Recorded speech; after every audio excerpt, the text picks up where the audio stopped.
أعوذ بالله من الشيطان الرجيم.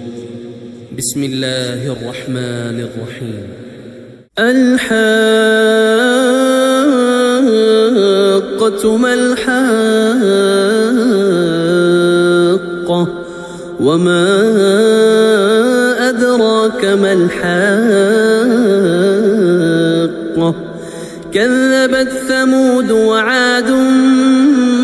بالقارعة فأما ثمود فأهلكوا بالطاغية وأما عاد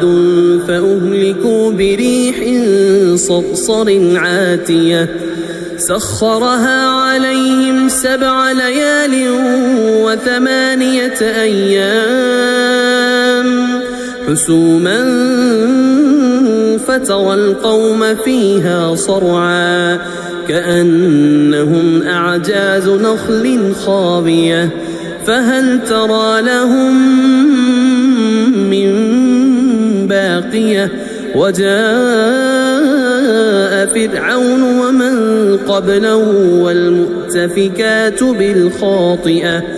فعصوا رسول ربهم فأخذهم أخذة رابية إنا لما طغى الماء حملناكم في الجارية لنجعلها لكم تذكرة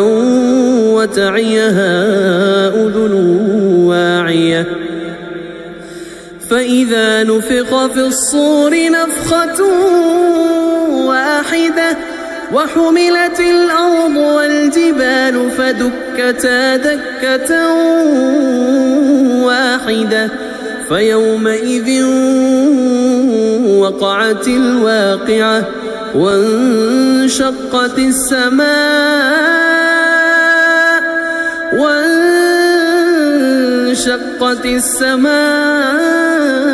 فهي يومئذ واهية والملك على أرجائها ويحمل عرش ربك فوقهم يومئذ 8 يومئذ تعرضون لا تخفى منكم خافية فأما من أوتي كتابه بيمينه فيقول هاؤم اقرءوا كتابيه إني ظننت أني ملاق حسابيه فهو في عيشة راضية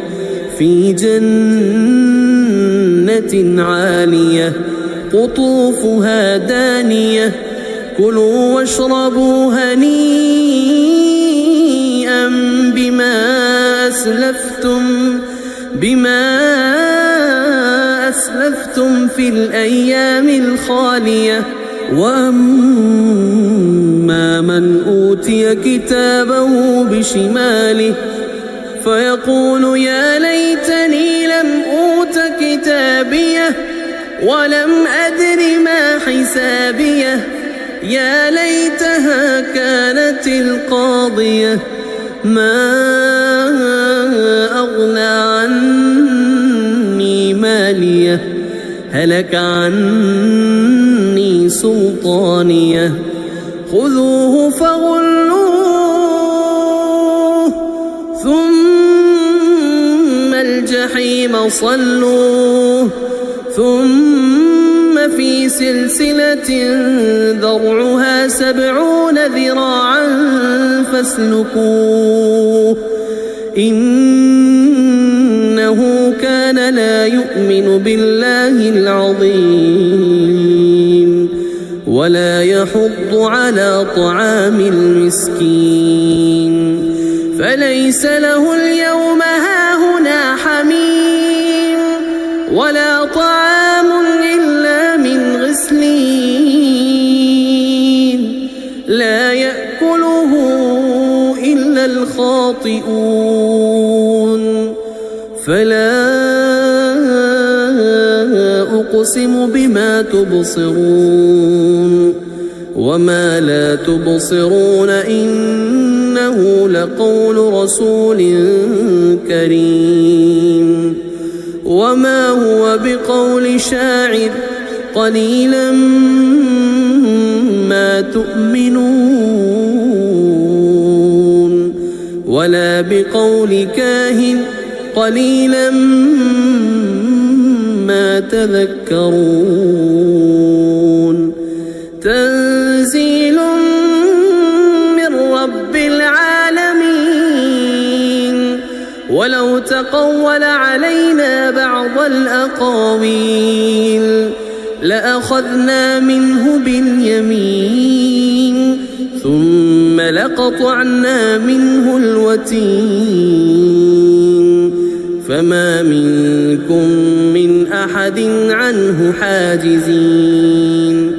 وإنه لتذكرة للمتقين وإنا لنعلم أن منكم مكذبين وإنه لحسرة على الكافرين وإنه لحق اليقين فسبح باسم ربك العظيم.